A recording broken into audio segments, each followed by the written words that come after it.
قالن ايوان خمخور كل دارن ايوان دلخوش كاري قالن ايوان خمخور كل دارن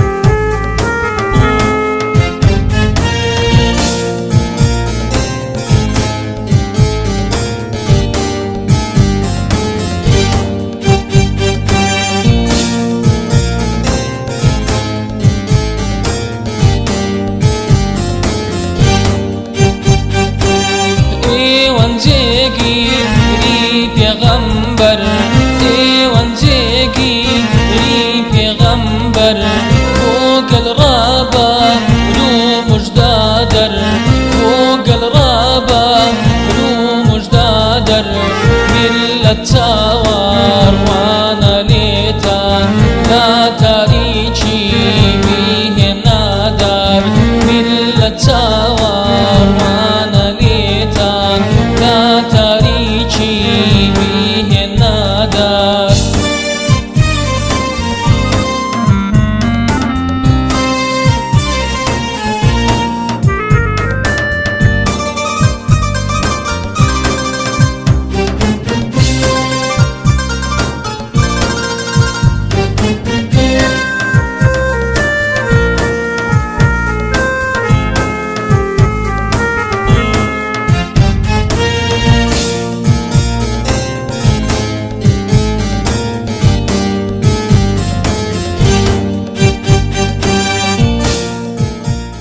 مامۆستایانی بەڕێز و خۆشەویست، میوانە ئازیزەکان لە خوشکان و برایان، سەلام و ڕەحمەتی خوای پەروەردگارتان لێبێت.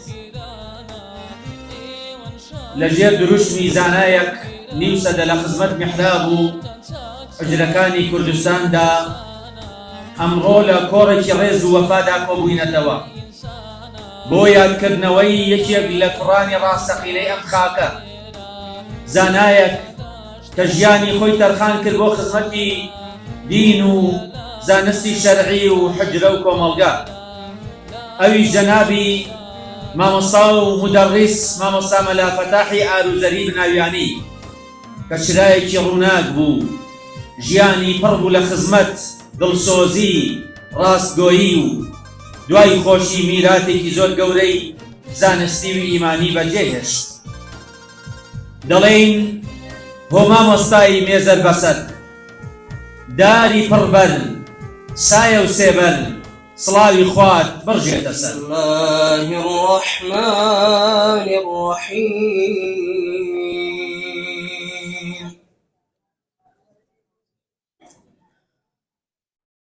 ألم تر أن الله يعلم ما في السماوات وما في الأرض ما يكون من نجوى ثلاثة إلا هو رابعهم. مۆستا مەلا فتاح زانا و شەرعزان و مدەڕیس و هەڵکەوتووی سەردەمی خۆی بوو، زانایەکی لێهاتوو، چاونەترس و دڵپاک و دڵسۆز و فیداکاری مەیدانی ڕێگەکەی بوو. بۆ چرکە ساتێکیش لەگەڵ زوڵم و زاڵماندا هەنگاوی نەنا، زانایەکی چاوکراوە و بێدار و وریا بوو، لەگەڵ کاروانی نوردا بوو. یەکێ بوو لەو زانا گەورانەی کە لەسەر سەحوەی ئیسلامی دەستی دیار و جوانی هەبوو، چەندین مەلاچاکی پێشکەشی گەلەکەی کردووە. پێشەکی ڕێگام بدەن بە ناوی برایانم لە بەرپرس و دەستەی کارگێڕی لقی سلێمانی یەکێتی زانایانی ئاینی ئیسلامی کوردستان و ئەنجومەنەکانی فتوای باڵا و فتوای شاری سلەیمانی و بەڕێوەبەرایەتی گشتی ئەوقاف و بەڕێوەبەرایەتی ئەوقافی سلەیمانیەوە سوپاس و پێزانین و دەستخۆشی خۆمان ئاراستەی ئێوەی بەڕێز و خۆشەویست بکەین کە بەم دیداری وەفایە هەستاون و پێزانینێکتان دەربڕیوە بۆ ئەوەی بۆ ڕەنج و تێکۆشانەکەی مامۆستای گەورەمان مامۆستا مەلا فەتاحی ئاروزەری. سوپاس و پێزانینەکەی ئێمەش قبوڵ بکەن و بە گەورەی خۆتان لێمانی وەربگرن کە ئێمە خۆمان بە یەکێک لە شاگردەکانی جەنابی مامۆستا مەلا فەتاح و ڕێبازەکەی مامۆستا مەلا فەتاحی ئاروزەری دەزانین. ئەمڕۆ بە شانازیەوە بەشداری دیداری وەفای گەورە زانایەکی کورد ئەکەین کە سەردەمانێک تەمەنی زێڕینی خۆی لە پێناو گەیاندنی ئاینی پیرۆزی ئیسلام و خزمەتکردنی شەریعەتە جوانەکەی و خاک و نیشتیمانی کوردەواریدا سەرف کرد کە ئەویش جەنابی مامۆستا مەلا فەتاحی ئاروزەریە. جەنابی مامۆستا پەروەردەکراوێکی ڕاستەقینەی مزگەوت و حجرەکانی کوردەواری بووە، هەر بۆیە ئەویش دڵسۆزانە و شافعی مەزهەبانە و کوردانە درێژەی بە خزمەتەکانی داوە و خەرمانی حجرەکانی کوردستانی لە سەردەمی خۆیدا پڕسەمەر کردووە و باخچەیەکی لە گوڵ بەرهەمهێناوە بۆ هەمووان. ئەوە مزگەوت و حجرەی فەقێیە کە تاکە مەڵبەندێکی ئاینی و کۆمەڵایەتیە بۆ دەربڕینی دەرد و ڕاز و نیازی پەنهان. ئەوە زانا و عالمی ڕاستەقینە و خەمخۆری کوردەواریە کە مەحرەمی ڕازە لای هەمووان بە خوێندەوار و نەخوێندەوار و چین و توێژی پیر و گەنج و لاوانەوە. ناوی عەبدولفەتاح کوڕی نەسروڵڵای مەحموودە. لە ساڵی 1926دا لە گوندی بناویانی سەربەقزای پێنجوێن لەدایک بووە. خەڵکی گوندی ئاروزەر داوایان لێکرد بچێتە لایەن و بەڵێنیان پێدا قوتابخانەیەکی زانستە شەرعیەکانی بۆ دروست بکەن. جەنابی مامۆستا دەرکی بەوە کردبوو کە لەوێ مەجالەکە فراوانترە و هیوای حوجرەیەکی گەورەتری خواست. خۆی گەورەویستەکەی هێنایەتی و شوێنێک دابین کرا کە زیاتر لە 16 قوتابی لەخۆ دەگرت. ساڵی 1958 چووە ئەو گوندە و زیاتر لە 20 ساڵ وەک ئیمام و خەتیب و مامۆستا تێدامایەوە. مامۆستا مەلا فەتاح یەکێک بوو لەو زانا و دانا و پایەدار و پایەبەرز و توانایانەی کە نزیک و دوور دۆست و دوشمن شایەتی زانست و زانیاری و مەلایەتی مامۆستا مەلا فەتاحیان داوە. مامۆستا مەلا فەتاح زیاتر لە 50 ساڵی ڕەبەق خزمەتی بە ئاین، بە نیشتمان، بە خاک و خەڵک و مزگەوت و حجرە و فەقێ و زانستەکان کردووە بێ هیچ دابڕانێک. کاتێ من ساتە وەختێک تێڕامانێکم بۆ دروست دەبێ لە بەرهەمی ئێستای زانکۆ و فێرگەکان و بەرهەمی کۆنی حجرە و مەدرسەکانی پاڵ مزگەوتەکان. ئەو ساتە وەختە مامۆستاکان نەڕیسەکانی ئەوێ دکتۆرا و ماجستەریان نەبوو. کوالێتی پێکهاتی شوێنی ژوور و جێگۆ مەدرسەکانیان شتێکی زۆر سادە و ساکار بوو، بەڵام زانست و زانیاریەکی زۆر بەهێز، ئەخلاق و پەروەردەیەکی زۆر ناوازە. یەکێک لەو نمونانە جەنابی مامۆستایە کە من ئێستا لەسەر چەند خاڵێکی لایەنی کۆمەڵایەتی جەنابی مامۆستا ڕاوەستم لە خزمەتانە.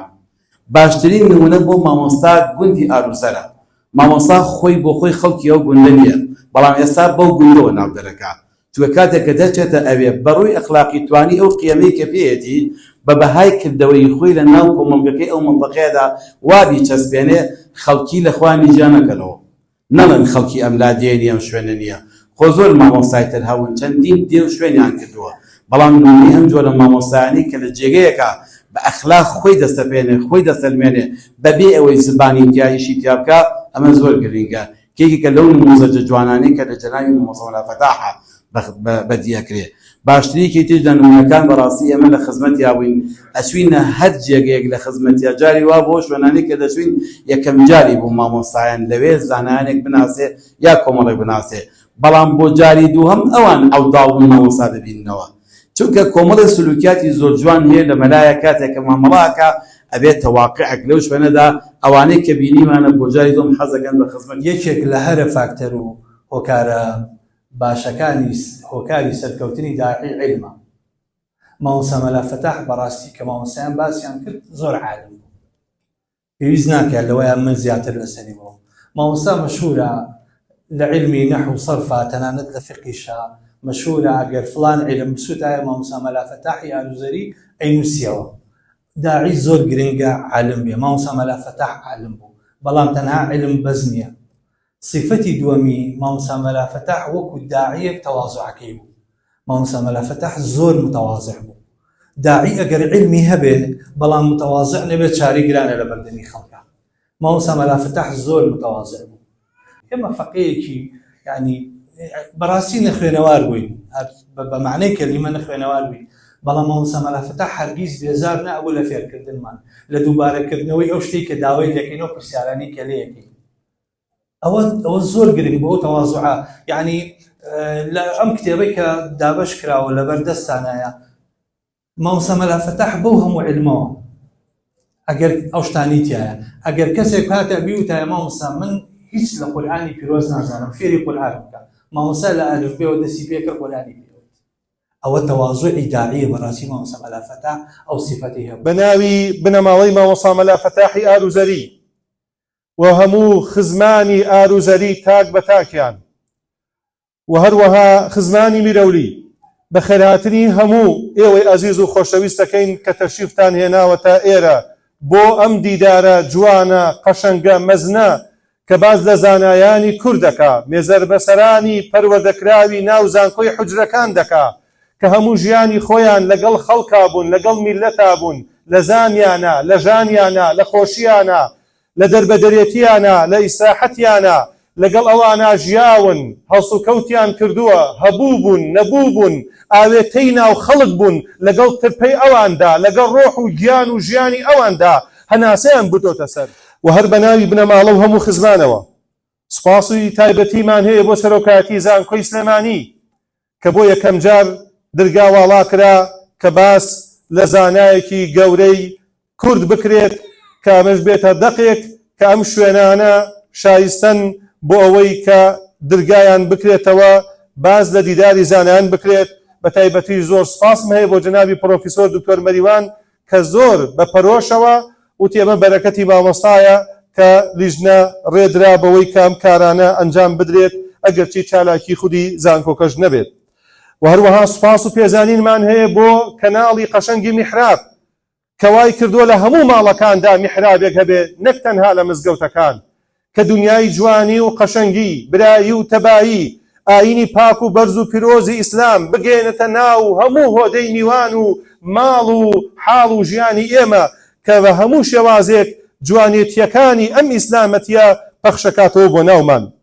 سوپاسمان هەیە بۆ هەموو زانا بەقەدرەکان، هەموو ئەو مامۆستا بەڕێزانە، هەموو ئەوانەی کە سۆزی وەفا هەڵی گرتوون لە شارەکانی هەڵەبجە، چەمچەماڵ، پێنجوێن، هەولێر و شوێنەکانی دیکەی تیشەوە تشریفیان هێناوەتە ئێرە. زۆر زۆر سوپاسیان دەکەین. بەڵێ زۆر سوپاس بۆ هەموو لایەکان. ئەگەر ناوی زانکۆم بە هەڵەوت بێت لە زانکۆی گەشتەپێدانی مرۆیی ئێرە مەبەستمانە خوای گەورە سەلامەتیان کا و سەربەرزیان کا، داوای لێبوردنم هەیە لەگەڵیاندا. دیارە مامۆستا لە ژیانی ئەودا یەک شت چەق بەستوو بوو، یەک شت دایمە ئاواتی دڵی بوو، ئاواتی زهنی بوو، بۆی ئەژیا لە پێناویان تێدەکۆشا، هەموو تەمەنی خۆی پێدا بوو، ئەویش بابەتی تەدریس بوو. دایکمەی فەرموو لە ئاروزەر بووین، باران باری سەقفەکە تکتکە هاتە خوارەوە، وتم مەلا فەتاح کێ سەربانەکەمان بۆ تەرتیب بکا بارانێتە خوارەوە. مەلاژن پەلەمە کە با بچم جارێ دەرسەکە بڵێمەوە خوا کەریمە. کاتێک کە خەڵکی ئاوایی دەزانن مامۆستا بەپەلێ وەڵێ مامۆستا بانی ئێوە دڵۆپەی نییە، دەڵێ بەرە وەڵا دڵۆپەی هەیە بەڵام بەخوا با فەقێکان بەڕم بەڕێوە. ئەمجا گەنجەکانی ئاوایی خێرا ئەڕۆن بۆ سەربانی ماڵ مامۆستان نایڵن مامۆستا لە دەرەجیش بکەوێت.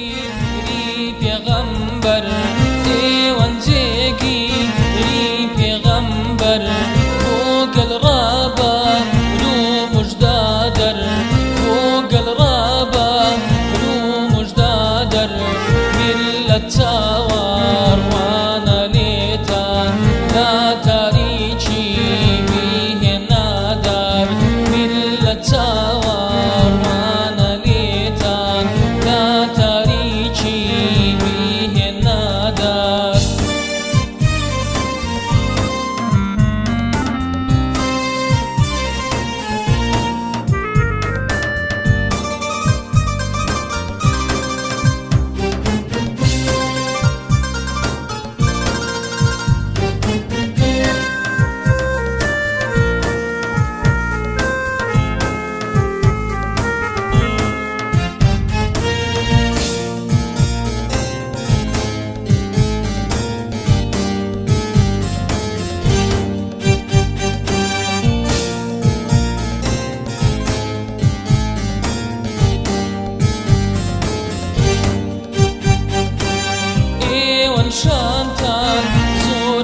سريالا قال فريشتا ماسي وميرور صالد آدان لا سريالا قال فريشتا